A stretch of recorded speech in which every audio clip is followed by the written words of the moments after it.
Welcome to our channel. आज हम acid base and salt का पार्ट 2 में पूरा चैप्टर ये वाला कवर करेंगे। तो गाइज हमने पहले पढ़े थे इतने सारे indicator, natural indicator, synthetic indicator and all factor indicator, इतने सारे इंडिकेटर पढ़े थे। अब हम पढ़ने जा रहे हैं यूनिवर्सल इंडिकेटर। यूनिवर्सल इंडिकेटर जो होता है वो मिक्सचर होता है बहुत सारे इंडिकेटर्स का, जो कि क्या करता है, डिफरेंट कलर शो करता है। डिफरेंट कलर शो करता है different concentration of H plus ion in the solution. मतलब ये कंसंट्रेशन के अकॉर्डिंग अपने कलर को चेंज करता है। तो गाइस ये सब्सटेंस के कंसंट्रेशन के अकॉर्डिंग अपना कलर चेंज करता है ये यूनिवर्सल इंडिकेटर। अब भाई यूनिवर्सल इंडिकेटर है वो कलर तो चेंज कर देगा, लेकिन हमें ये कैसे पता चलेगा भाई कोई एसिड है वो कितना स्ट्रॉन्ग है, कितना वीक है, मतलब किस टाइप का है, या फिर वो बेस है। तो उस चीज को फाइंड करने के लिए ना हमें पीएच स्केल भी पढ़ना पड़ता है। पीएच स्केल में क्या होता है, इसमें बहुत सारे डिफरेंट कलर होते हैं। जैसे 0 रीडिंग पे होता है यहाँ पे रेड कलर, रेड कलर होता है 0 रीडिंग पे, और 14 वाली रीडिंग पे होता है blue colour, dark blue colour, और 7 नंबर पे होता है येलो कलर। इसके आगे भी होता है 0 1 2 3 4। मतलब इसमें क्या होता है बेसिकली, देखो 7 से इधर देखो, जितनी ज्यादा H प्लस आयन की कंसंट्रेशन है उतना ही ज्यादा स्ट्रॉन्ग एसिड होगा। जैसे हाइड्रोक्लोरिक एसिड हो गया, सल्फ्यूरिक एसिड हो गया, उसमें क्या होता है H प्लस आयन की जो कंसंट्रेशन होती है वो बहुत ज्यादा होती है, इसलिए वो जो होता है 0 के बीच में लाई कर। देखो ना यहाँ पे कंसंट्रेशन, यहाँ पे H प्लस आयन की इतनी कम है, यहाँ पे इतनी है कम है, यहाँ पे देखो थोड़ी इंक्रीज हो रही है, यहाँ पे इंक्रीज हो रही है, यहाँ पे सबसे ज्यादा इंक्रीज हो गई। और जितना ज्यादा H प्लस आयन की कंसंट्रेशन होगा और वही सॉल्यूशन इतना ज्यादा एसिडिक होगा। अब इसका उल्टा ही बेस में है। पिछली वीडियो में बताया था कि भाई जो बेस होता है ना वो OH माइनस आयंस रिलीज करता है, और इसमें देखो OH माइनस आयंस की कंसंट्रेशन इस वाले स्केल के अकॉर्डिंग देखो यहाँ पे कितनी कम है OH माइनस आयंस की कंसंट्रेशन, और यहाँ पे देखो धीरे धीरे इंक्रीज होती जा रही है, और एसिडिक वाली जो है वो डिक्रीज होती जा रही है 14 तक। साइड देखो ये बेसिक वाली, ये बेसिक वाली है ना, ये बेसिक वाली है ना OH माइनस वाली। अब देखो यहाँ पे कितनी कम है ये, और वहां पे देखो बेसिक वाली कितनी ज्यादा है। इसका मतलब जो 14 है, 14 रीडिंग पे अगर किसी सब्सटेंस की रीडिंग 14 है तो वो मोस्ट बेसिक है। जैसे कि KOH हो गया, NaOH हो गया। अब भाई मैं रीडिंग कर रहा हूँ, लेकिन हमें ये कैसे पता चलेगा कि भाई रीडिंग इतनी है उतनी है। हमें ये सब पता करने के लिए ना जो पीएच स्ट्रिप होती है, देखना आप एनसीईआरटी में पेज नंबर 26 पे दे रखा है, पीएच पेपर दे रखा है, उसमें डिफरेंट कलर होते हैं सब्सटेंस की कंसंट्रेशन के अकॉर्डिंग और रीडिंग के अकॉर्डिंग। जैसे यहाँ पे 0 रीडिंग है ना, तो 0 से 1 रीडिंग तक कितना है, रेड कलर होगा, और 1 से 2 कितना होगा, उससे थोड़ा लाइट हो जाएगा, और फिर 7 पे जाते जाते ये येलो हो जाएगा, क्योंकि 7 जो होता है न्यूट्रल होता है। जैसे वाटर हो गया वो न्यूट्रल होता है, वो एसिडिक भी नहीं होता, बेसिक भी नहीं होता। अब बेसिक में देखो, बेसिक में अगर आप 14 रीडिंग है ना तो वहां पे डार्क ब्लू कलर होगा, फिर 14 से इधर कम होगी थोड़ी OH माइनस की कंसंट्रेशन तो लाइट ब्लू होगा। ऐसे करते करते यहाँ 7 जो होता है वो न्यूट्रल होता है, 7 जो होता है उसमें एसिडिक भी नहीं होता, बेसिक भी नहीं होता। सो गाइस इसमें मेरा हाईलाइटेड पॉइंट यही है, पीएच स्केल में 0 से 14 तक इसकी रीडिंग होती है। 0 से 1 तक रेड कलर होता है, जो कि रेड कलर जो होता है वो मोस्ट एसिडिक को इंडिकेट करता है कि भाई सब्सटेंस जो है वो मोस्ट एसिडिक है, और 13 से 14 मोस्ट बेसिक सब्सटेंस इंडिकेट करता है। जैसे NaOH हो गया, KOH हो गया, वो मोस्ट बेसिक, और वो जो 13 से 14 जो होता है कलर हमारा होता है डार्क ब्लू, और येलो कलर आपको कहीं दिख जाए तो इसका मतलब सब्सटेंस क्या है, न्यूट्रल है। और ये जो कलर है ना ये कौन चेंज करता है, यूनिवर्सल इंडिकेटर चेंज करता है। जैसे कि मान लो यहाँ पे कोई सब्सटेंस दे रखा है, ये मान लो मोस्ट बेसिक सब्सटेंस है, मान लो ये KOH है, KOH है, तो अगर आपने KOH की एक ड्रॉप ली KOH की, और आपने उसको डाल दिया यूनिवर्सल इंडिकेटर, मान लो ये है, इस पे आपने KOH की ड्रॉप डाल दी, तो ये जो यूनिवर्सल इंडिकेटर होगा ना ये अपना, अब देखो KOH मतलब पोटेशियम हाइड्रोक्साइड, ये क्या है, मोस्ट बेसिक है। मोस्ट बेसिक है तो पीएच पेपर के अकॉर्डिंग इसका जो कलर है वो क्या होना चाहिए, डार्क ब्लू होना चाहिए। रीडिंग कहाँ तक आनी चाहिए, 13 से 14 आनी चाहिए। तो ऐसे ही ये जो यूनिवर्सल इंडिकेटर है ना, यूनिवर्सल इंडिकेटर ये अपने कलर को चेंज कर देगा और ये डार्क ब्लू कलर में चेंज कर देगा। फिर हम इस जब ये डार्क ब्लू कलर में चेंज कर देगा तो हम इसको पीएच पेपर से वो मैच करेंगे कि भाई ये 13 से 14 डार्क ब्लू में मैच कर रहा है कि नहीं, तो हमें इससे पता चल जाए कि भाई ये मोस्ट स्ट्रॉन्ग बेस है। और same as it is acidic में होता है। मान लो यहाँ पे अगर कोई सब्सटेंस दे दिया HCl और आपने फिर उसकी एक ड्रॉपलेट डाल दी यूनिवर्सल इंडिकेटर में, तो वो अपने कलर को चेंज कर देगा डार्क रेड कलर में। और फिर आप उसी स्ट्रिप को ले जाके अगर रेड कलर से मैच करोगे तो ये मैच हो जाएगा। तो आपको पता चल जाएगा कि भाई ये रेड कलर तो मैच हो रहा है, इसकी रीडिंग है 0 से 1 और ये most acid. So I hope आपको ये समझ आ गया होगा। यूनिवर्सल इंडिकेटर और पीएच स्केल का कॉन्सेप्ट आई थिंक क्लियर होगा। Let's move toward next topic. हम पढ़ते हैं importance of pH in everyday life. अभी हमने पढ़ा था भाई पीएच पेपर में हम कैसे किसी एसिड और बेस की कंसंट्रेशन को मेजर किया जाता है। सो गाइस अब पीएच का क्या इंपॉर्टेंस है हमारी डेली लाइफ में, एवरीडे लाइफ में। सो गाइस पहला पॉइंट पढ़ते हैं, plant and animal are pH sensitive. जो प्लांट और एनिमल्स होते हैं ना वो पीएच सेंसिटिव होते हैं। जैसे कि अगर आप हमारी बॉडी को लेके बात करो तो हमारी जो बॉडी का जो पीएच रेंज होता है कितना होता है 7 to 7.8। और मैंने आपको क्या बताया था, अगर पीएच की रेंज 7 है तो इसका मतलब क्या है, वो न्यूट्रल है। तो हमारी जो बॉडी है ना उस बॉडी जो है उसका पीएच रेंज कितना है 7 to 7.8। अब सेकंड पॉइंट पढ़ते हैं, when the pH of acid water is less than 5.6 it is called acid rain. ठीक है। सो गाइज मैंने आपको पीछे बताया था कि भाई जब पीएच पेपर में ना 7 से कम होता है तो इसका मतलब क्या है, वो एसिडिक सॉल्यूशन। और जब 7 से ज्यादा है इसका मतलब क्या है, वो बेसिक सॉल्यूशन।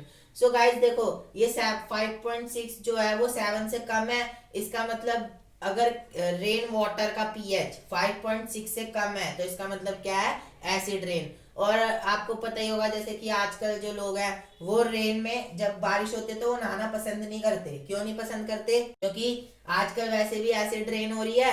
हमारे एटमॉस्फेयर में इतने सारे एसिड्स हैं जैसे सल्फर गैस है और कार्बन मोनोक्साइड। तो इनकी वजह से ना ये जो रेन है ना वो एसिडिक हो गई है। और ना अगर हम इसमें नहाएंगे ना, अगर हम बात करेंगे तो आपने देखा होगा कि भाई घमौरियां उग जाती है, दाने उग जाते हैं। क्यों हो रहा है, क्योंकि भाई ये ना एसिड रेन है, हमें इसमें बात नहीं करना चाहिए। जैसे आप ताजमहल देखा होगा आपने, वो धीरे धीरे क्या होता जा रहा है, येलोइश सा होता जा रहा है। येलोइश सा क्यों होता जा रहा है, क्योंकि acid rain, due to acid rain. आजकल आपने देखा होगा लोहे में भी ज्यादा जल्दी से जंग पकड़ लेता है। क्यों, ड्यू टू एसिड रेन। अब हम पढ़ते हैं pH of the soil. Plants require a specific pH range for their healthy growth. So guys, pH of the soil में हमें ना जैसे कोई प्लांट है या फिर उसके ग्रोथ के लिए ना उसको pH रेंज मेंटेन करनी पड़ती है। कितनी, उसकी जो pH रेंज है ना वो 6 to 7 होनी चाहिए। मतलब ना ज्यादा एसिडिक होनी चाहिए, ना ज्यादा बेसिक होनी चाहिए, न्यूट्रल होनी चाहिए, या फिर 6 होनी चाहिए। मतलब मोस्ट एसिडिक नहीं चाहिए। सो गाइज अगर कोई प्लांट की जो पीएच रेंज है वो 6 to 7 है तो इसका मतलब वो क्या करेगा, हेल्दी ग्रोथ होगी उसकी। अगर उससे कम या ज्यादा है तो उसकी ग्रोथ इतनी अच्छी नहीं होगी। अब हम देखते हैं पीएच इन अवर डाइजेस्टिव सिस्टम। पीएच इन अवर डाइजेस्टिव सिस्टम, जो हमारा स्टमक होता है उसके अंदर HCl एसिड प्रोड्यूस होता है। और जो HCl एसिड होता है वो बेसिकली ना डाइजेस्ट करने के लिए प्रोड्यूस होता है हमारे स्टमक में। अब आप सोच रहे होगे कि यार HCl इतना स्ट्रॉन्ग एसिड हमारे स्टमक में रहता है फिर भी हमें ना ज्यादा, मतलब भाई स्ट्रॉन्ग एसिड है, अगर आप इसको रियली में अपने हैंड पे डालोगे तो आपकी जो हैंड है वो पूरा बर्न हो जाएगा। सो हमारे पेट में कैसे बन जाता है। सो गाइज ये बेसिकली ये फूड को डाइजेस्ट करने के लिए बनता है HCl एसिड। और HCl एसिड से प्रोटेक्ट करने के लिए एक पेप्सिन होता है, वो रिलीज होता है जो हमारे मतलब स्टमक की लेयर को प्रोटेक्ट करता है HCl से। अब इसमें देखो सेकंड पॉइंट क्या है, during indigestion stomach produce more acid. During indigestion stomach produce more acid and cause pain and irritation. भाई ऑब्वियस सी बात है, अब इंडाइजेशन होगा तो HCl ज्यादा से ज्यादा प्रोड्यूस होगा ताकि डाइजेस्ट हो जाए। जब इंडाइजेशन के दौरान जो एसिड होता है वो ज्यादा प्रोड्यूस होता है जो कि इरिटेशन, मतलब कभी देखा होगा आपने, एसिडिटी हो जाती है, पेट में दर्द होने लग जाता है गैस की वजह से। सो वो क्यों होता है? क्योंकि हमारे जो स्टमक है ना, उसमें ज्यादा HCl प्रोड्यूस हो जाता है। To get rid of this pain, people uses antacid like milk of magnesia. So guys, इसके लिए ना हमें क्या है, देखो एसिड ज्यादा प्रोड्यूस हो रहा है, अगर हम उसमें थोड़ा बेस मिला दे तो न्यूट्रलाइज हो जाएगा, न्यूट्रल हो जाएगा। सो जो एंटासिड्स होते हैं ना, ये बेस होते हैं। जैसे मिल्क ऑफ मैग्नीशिया हो गया, और मैग्नीशियम हाइड्रोक्साइड हो गया, ये सारे क्या है? बेस है। और ये किसको? एसिड को न्यूट्रलाइज कर देते हैं। जैसे आपको एसिडिटी होती है तो आप इनो वगैरह पी लेते हो, जो एसिड बेस मिलके क्या बना देंगे? Salt plus water. मैंने आपको पीछे अभी पिछले पार्ट में पढ़ाया था कि एसिड और बेस की जो रिएक्शन होती है उसे हम न्यूट्रलाइजेशन रिएक्शन भी बोलते हैं। इसलिए हम ऊपर से बेस का इनटेक करते हैं ताकि एसिड जो है न्यूट्रल। सो गाइस, अब हम पढ़ते हैं pH change cause of tooth decay. So guys, मतलब पीएच चेंज की वजह से, मतलब माउथ में भी पीएच होता है, एक स्पेसिफिक पर्टिकुलर पीएच होता है। जैसे ये यहाँ पे लिखा हुआ है 5.5, मतलब जो माउथ का जो पीएच है, अगर 5.5 से अगर कम हो गया तो हमारे जो टूथ है वो डिके होना स्टार्ट हो जाते हैं। So guys, tooth decay start when pH of mouth is lower than 5.5। ठीक है गाइस। हमारे माउथ का जो पीएच है, अगर वो 5.5 से कम होता है तो हमारे जो टूथ है वो डिके होना स्टार्ट हो जाता है। इसका मतलब उनमें कीड़ा लग जाता है, जैसे आप कहते हो दांत टूटने लग जाते हैं। गाइस, अब आप सोच रहोगे कि यार हमारे मुंह में एसिड कहाँ से आ जाएगा। गाइस देखो, जब भी हम खाना खाते हैं ना, जब हम खाना खाते हैं तो उसके जो जो फूड पार्टिकल्स होते हैं, वो कुछ फूड पार्टिकल्स टीथ में फंस जाते हैं, स्टक हो जाते हैं, जिसकी वजह से उनमें हमारे मुंह में बैक्टीरिया जो होते हैं वो लग जाते हैं, बैक्टीरिया लग जाते हैं हमारे टीथ पे। और जो बैक्टीरिया होते हैं ना, वो एसिड छोड़ते हैं। एसिड छोड़ने की वजह से जो हमारे माउथ का पीएच है वो कम होना स्टार्ट हो जाता है। गाइस, अब हम एसिड को न्यूट्रलाइज करने के लिए, मैंने आपको बहुत बार बता दिया कि भाई जब हम एसिड को न्यूट्रलाइज करते हैं ना तो हमें बेस की जरूरत होती है। जो गाइस हम बोलते हैं ना, टूथपेस्ट करना चाहिए जिससे कीड़ा ना लगे, दांत खराब नहीं होते हैं, ब्रश करना चाहिए। गाइस बेसिकली जो टूथपेस्ट होता है उसके अंदर क्या होता है? बेस होता है। गाइस जो बेस होता है वो माउथ के पीएच को, मतलब माउथ अगर एसिडिक पीएच है हमारे माउथ का, जैसे 5.5 एसिडिक है भाई, 7 से कम होता है तो एसिडिक होता है। गाइस अगर एसिडिक है तो जो टूथपेस्ट होगा ना उसको न्यूट्रलाइज कर देगा, क्योंकि वो बेस है। Guys base neutralises the acid then gives salt plus water. Brush करना इसलिए जरूरी होता है ताकि जो हमारे माउथ का पीएच है वो मेंटेन रहे और हम टूथ डिके होने से प्रिवेंट हो जाए। आई होप आपको ये वाला समझ आ गया होगा। गाइस हम नेक्स्ट पढ़ते हैं self defence of animal and plants through chemical warfare. जो मतलब एनिमल और जो प्लांट्स है ना, वो अपने आप को किसके थ्रू बचाते हैं? केमिकल वॉरफेयर के। भाई उनके पास कोई हथियार तो होगा नहीं जो अपने आप को बचाएंगे, वो किसके थ्रू बचाते हैं? Chemical warfare. मतलब कि वो ना एक केमिकल रिलीज कर देते हैं, जैसे बी स्टिंग, मतलब बी का काटना। जो मधुमक्खी होती है जब वो काट देती है तो स्वेलिंग आ जाती है, उस जगह पता है वो ना अपना एसिड रिलीज कर देती है। इसलिए एट दैट टाइम हमें क्या करना पड़ता है? थोड़ा बेस का यूज करना पड़ता है ताकि न्यूट्रलाइज हो जाए। जैसे माइल्ड बेस, बेकिंग सोडा का यूज कर सकते हो। बेकिंग सोडा जो होता है वो क्या होता है? बेस होता है, वो न्यूट्रलाइज कर देगा। और second one is stinging hair of nettle. Nettle leaves का एक प्लांट होता है, वो क्या करता है, अगर आप जैसे आप उसको छुओगे ना तो वो एक केमिकल रिलीज कर देगा जिससे कि आपको पेन और इरिटेशन होने स्टार्ट हो जाएगा।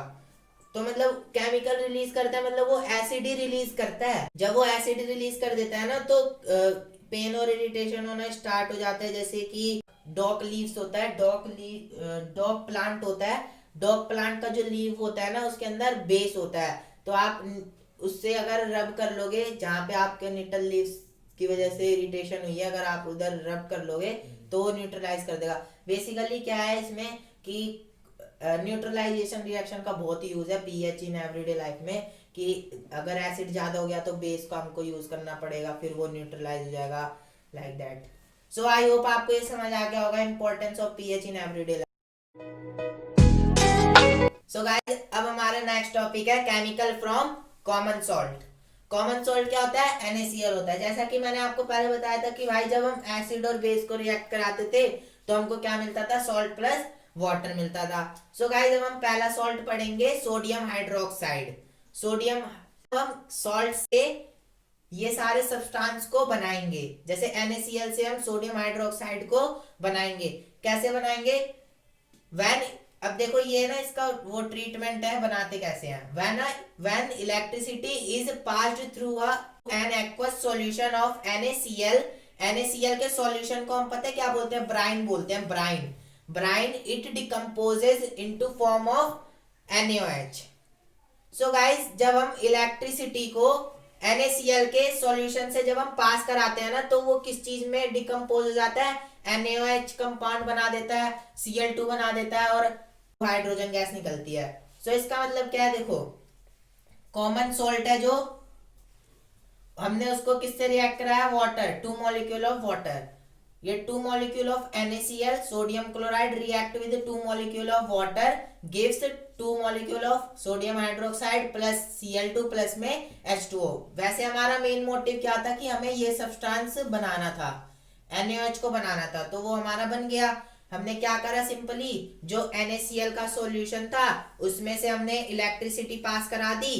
तो हमने इसको ये भी बोलते हैं, चोर अल्कली प्रोसेस भी बोलते हैं। जब हम NaCl के सॉल्यूशन से इलेक्ट्रिसिटी को पास कराते हैं तो हम इसे चोर अल्कली प्रोसेस भी बोलते हैं। और जब हमने पास कराया, जब इलेक्ट्रिसिटी पास कराई NaCl के सॉल्यूशन से, तो हमें क्या क्या मिले? हमें क्या क्या प्रोडक्ट मिला? सोडियम हाइड्रोक्साइड मिला, क्लोरीन मिला और हाइड्रोजन मिला। अब देखो ये ना, इसकी एक एक्टिविटी है, एनसीईआरटी बुक में दे रखी होगी। तो हमें कैथोड पे मिलता है क्या? क्लोरीन। और एनोड पे क्या मिलता है? क्लोरीन। एनोड क्या होता है? पॉजिटिव चार्ज रोड, मतलब जो पॉजिटिव से कनेक्ट होती है उसे हम क्या बोलते हैं? एनोड बोलते हैं। और जो नेगेटिव से कनेक्ट होती है, सेल के नेगेटिव से कनेक्ट होती है, उसे हम क्या बोलते हैं? कैथोड बोलते हैं। सो हमें कैथोड पे क्या मिला? Hydrogen gas. एनोड पे क्या मिला हमें? Chlorine gas. और नियर कैथोड, मतलब कैथोड के पास हमें NaOH का सॉल्यूशन भी बन गया। मतलब जिस बीकर में क्या था? कैथोड था। तो गाइस, इसमें क्या होता है? एक एनोड होता है और एक कैथोड होता है। इधर होता है एक एनोड, इधर होता है एक कैथोड। अब हमें ये कैसे पता चलेगा भाई ये एनोड है कैथोड है? देखो, जो एनोड होता है ना वो positive terminal of the battery से कनेक्ट होता है, और जो कैथोड होता है वो negative terminal of the battery से कनेक्ट होता है। और यहाँ पे एक होती है मेम्ब्रेन टाइप की। और देखो, positive terminal of the battery से, तो इसे हम क्या बोलेंगे? एनोड। ये negative terminal of the battery से, इसे हम क्या बोलेंगे? कैथोड। और एनोड पे हमें देखो क्या मिलता है? Cl2, क्लोरीन गैस मिलती है हमें एनोड वाली साइड पे। क्या क्या मिलती है? यहाँ पे Cl2 मिलता है हमें, क्लोरीन गैस। और कैथोड वाली साइड पे हमें क्या मिलता है? हाइड्रोजन गैस मिलती है। और कैथोड के पास ही, मतलब यहाँ पे क्या मिलता है? NaOH का सॉल्यूशन भी बन जाता है। सो गाइस, बेसिकली क्या है? इसमें एक सॉल्यूशन है NaCl का, कॉमन सॉल्ट का। हमने इसमें से इलेक्ट्रिसिटी सिंपली पास करा दी, तो इसने क्या फॉर्म कर दिया? सोडियम हाइड्रोक्साइड, क्लोरीन और हाइड्रोजन गैस। अब देखो, जो तीन चीज जो प्रोडक्ट के रूप में फॉर्म हुई है ना, ये तीनों यूजफुल है। हमें ये तो बनाना ही था, ये तो हमको मिल गया। अब जो क्लोरीन है, हम उसका यूज किस चीज में कर सकते हैं? जैसे वाटर ट्रीटमेंट होता है, क्लोरीन की गोलियां नहीं डाल देते भाई, वो प्योर हो जाता है वाटर। तो वाटर ट्रीटमेंट में हम इसका यूज कर सकते हैं क्लोरीन का। PVC, पॉलीविनाइल क्लोराइड जो होती है, पाइप जो होती है PVC, उसमें यूज करते हैं उसका फॉर्मेशन के लिए। और जो हाइड्रोजन गैस है, हाइड्रोजन गैस तो फ्यूल, जैसे रॉकेट में कौन सा फ्यूल होता है? हाइड्रोजन गैस का फ्यूल होता है, इसलिए हम इसको फ्यूल के रूप में यूज कर सकते हैं। और जो NaOH है, NaOH को हम सोप, मतलब साबुन, जो साबुन होता है ना उसमें क्या होता है? बेस होता है वो, सिंपली सोडियम हाइड्रोक्साइड। तो बेस होता है, तो हम सोप को बनाने में यूज कर सकते हैं NaOH का। पेपर मेकिंग में यूज कर सकते हैं NaOH का। और जो क्लोरीन प्लस NaOH, जो ये है ना, क्लोरीन प्लस NaOH, ये जो प्रोडक्ट बने हैं इनका यूज हम ब्लीचिंग में कर सकते हैं। जैसे हम हाउस होल्ड ब्लीचेस जो होते हैं, फैब्रिक ब्लीचेस जो होते हैं, उन सब में यूज कर सकते हैं। तो गाइस, इसके जो यूजेज है ना वो भी इंपॉर्टेंट होते हैं। सो आई होप आपको ये समझ आ गया होगा NaOH हमको कैसे बनाना है। सो गाइस, अब हम पढ़ते हैं ब्लीचिंग पाउडर, कि भाई हम ब्लीचिंग पाउडर कैसे बनाएं NaCl से। सो गाइज अब हम ना सॉल्ट से ब्लीचिंग पाउडर कैसे बनाएंगे। Bleaching powder it is produced by the action of chlorine on dry slate lime. So guys देखो ये क्लोरीन है, क्लोरीन को आप ड्राई स्लेट लाइम के साथ रिएक्ट कराओगे तो हमें क्या मिल जाएगा, ब्लीचिंग पाउडर। ब्लीचिंग पाउडर का फॉर्मूला होता है basically CaOCl2 calcium oxychloride and plus में वाटर भी मिलेगा हमें। सो गाइज बेसिकली मैंने आपको फर्स्ट चैप्टर में बताया था कि भाई जो ये होता है ना स्लेक्ड लाइम, इसका फॉर्मूला होता है CaOH2। तो हमने इसमें सिंपली क्या करा, क्लोरीन को CaOH2 के साथ रिएक्ट करा दिया तो हमें ब्लीचिंग पाउडर CaOCl2 मिल गया और वाटर मिल गया। अब भाई जो ब्लीचिंग पाउडर है उसके यूजेस क्या कहाँ कहाँ होते हैं, जैसे कि ब्लीचिंग पाउडर का यूज कहाँ होता है, cotton and linen in textile industry, मतलब टेक्सटाइल इंडस्ट्रीज में यूज किया जाता है इसका। और bleaching wood pulp in paper factories, मतलब पेपर फैक्ट्रीज में भी यूज किया जाता है जहाँ पे पेपर बनते हैं। और third one is oxidising agent in a chemical industry, मतलब इसको ऑक्सीडाइजिंग एजेंट की तरह भी यूज किया जाता है, it is use as a oxidising agent also. And fourth one is drinking water, disinfecting drinking water means, देखो अब भाई इसमें डिसइंफेक्टिंग ड्रिंकिंग वाटर कैसे आ गया, मतलब वाटर को डिसइंफेक्ट करना। यहाँ पे देखो क्लोरीन दिख रहा है, क्लोरीन का यूज क्या होता है, डिसइंफेक्टिंग ड्रिंकिंग, मतलब वाटर को साफ करना। जैसे हम बोलते नहीं है कि भाई क्लोरीन की गोलियां डाल दो तो वाटर जो है वो प्योर हो जाएगा, लाइक दैट।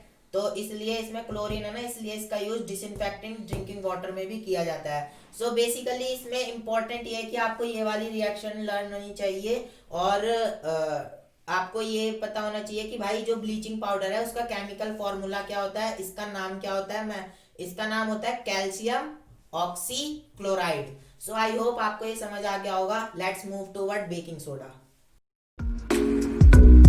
गाइस अब हम देखते हैं केमिकल फ्रॉम कॉमन सॉल्ट में कि भाई हम सॉल्ट से बेकिंग सोडा कैसे बनाते हैं। बेकिंग सोडा वही जो कॉमन सोडा होता है जो हमारे घरों में यूज होता है, जब जैसे आप छोले भटूरे खाते हो तो भटूरों को फुलाने के लिए जो यूज किया जाता है, केक्स वगैरह जो बनाते हो उनके लिए भी यूज किया जाता है कि भाई केक जो है वो ज्यादा पफी होगा तो फिर अच्छा लगता है। सो इसलिए हम सोडा का यूज करते हैं। अब देखो बेकिंग सोडा की प्रिपरेशन कैसे होती है। जो केमिकल नेम होता है ना इस कंपाउंड का वो होता है सोडियम हाइड्रोजन कार्बोनेट। देखो Na से क्या बन जाएगा, सोडियम, H तो आप मान लो हाइड्रोजन है, सोडियम हाइड्रोजन और CO3 carbonate, sodium hydrogen carbonate इसका जो होता है केमिकल फॉर्मूला होता है। अब ये बनता कैसे है, it is produce using sodium chloride as one of the new material. ठीक है, हम ना सोडियम क्लोराइड को अगर वाटर के साथ, कार्बन डाइऑक्साइड के साथ और NH3 मतलब अमोनिया, अगर हम इन चारों को रिएक्ट करवा दें तो जब हमारा प्रोडक्ट होता है वो क्या निकलता है, अमोनियम क्लोराइड और सोडियम हाइड्रोजन कार्बोनेट। हमें क्या चाहिए, बेसिकली सोडियम हाइड्रोजन कार्बोनेट चाहिए। सोडियम हाइड्रोजन कार्बोनेट क्या है, बेकिंग सोडा का केमिकल फॉर्मूला होता है। सोडियम हाइड्रोजन कार्बोनेट हमें मिल चुका है। तो गाइस हमें सोडियम हाइड्रोजन कार्बोनेट मिल चुका है। अब देखो अगर आप सोडियम हाइड्रोजन कार्बोनेट को अगर आप हीट करोगे, ये ट्रायंगल का साइन जो होता है हीट का ही होता है बेसिकली। सो अगर आप इसको हीट करोगे ना तो हमें क्या क्या प्रोडक्ट मिलेगा, सोडियम कार्बोनेट, वाटर और CO2 कार्बन डाइऑक्साइड।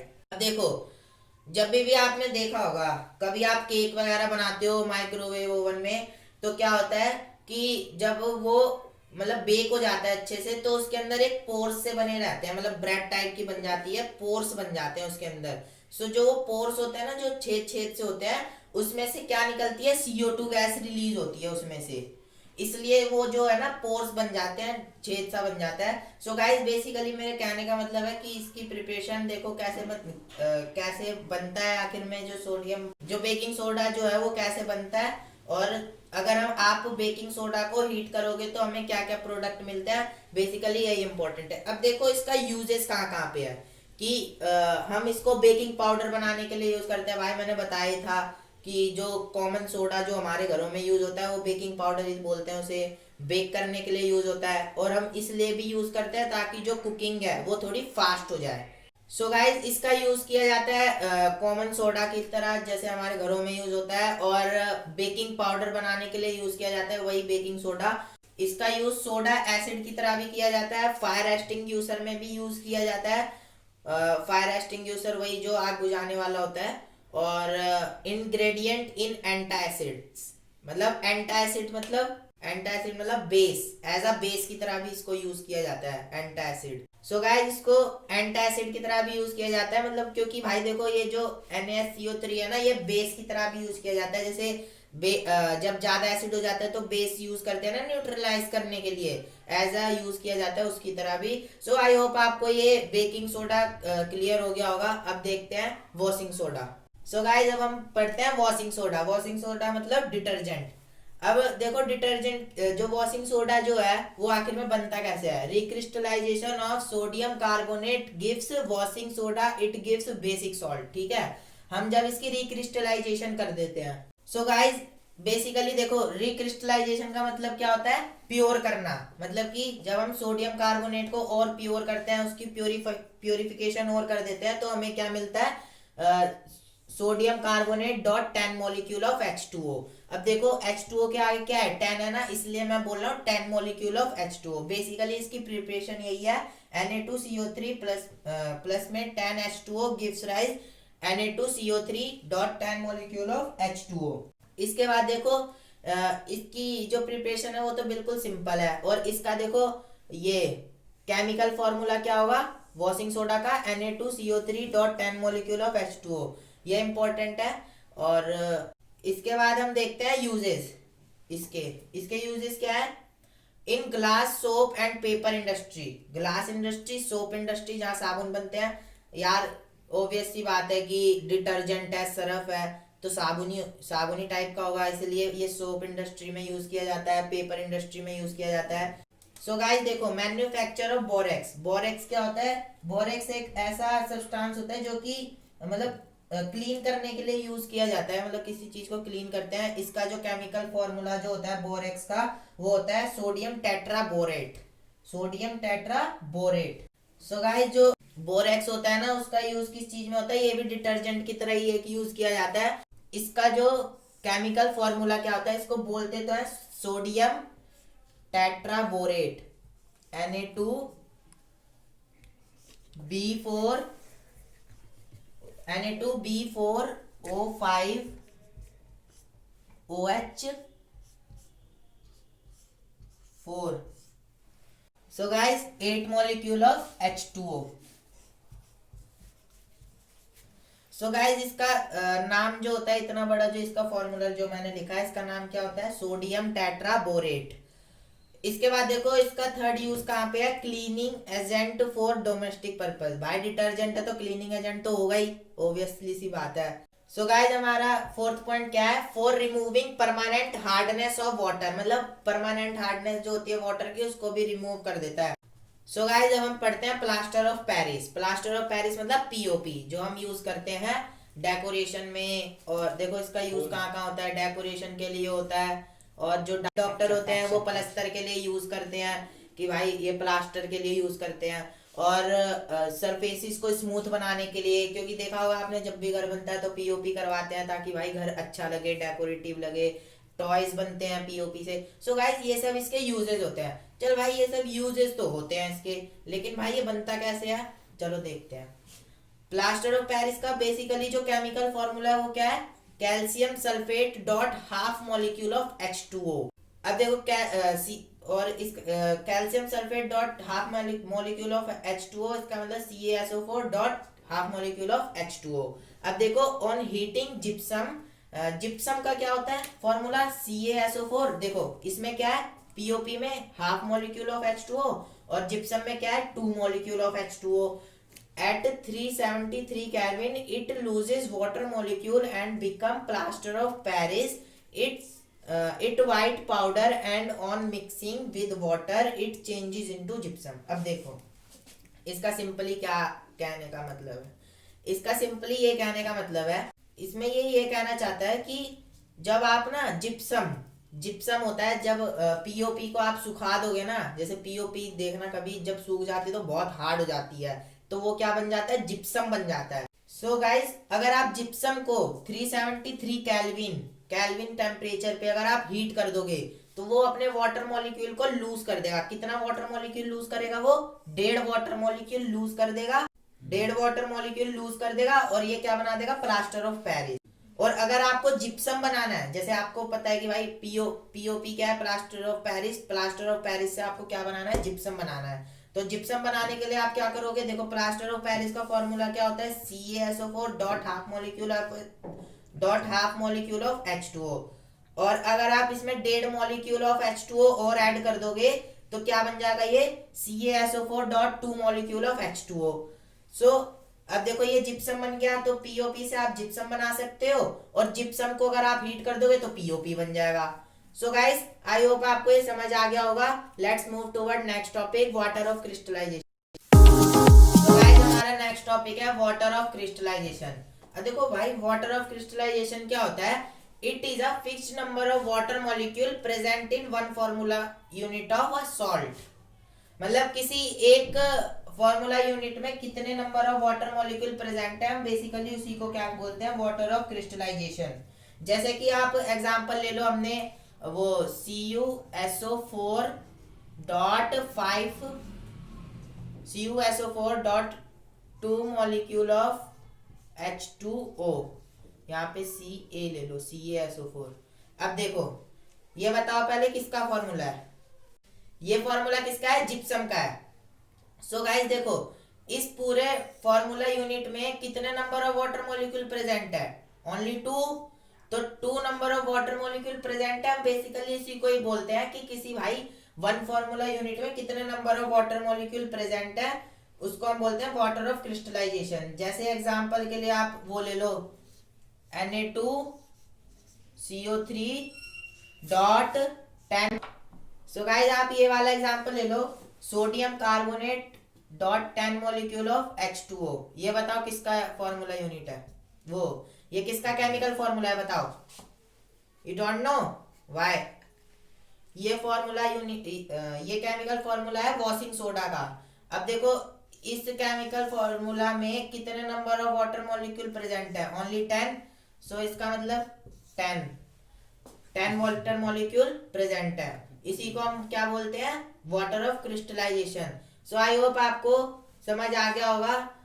ये चैप्टर का एंड था। So have a nice day, good bye.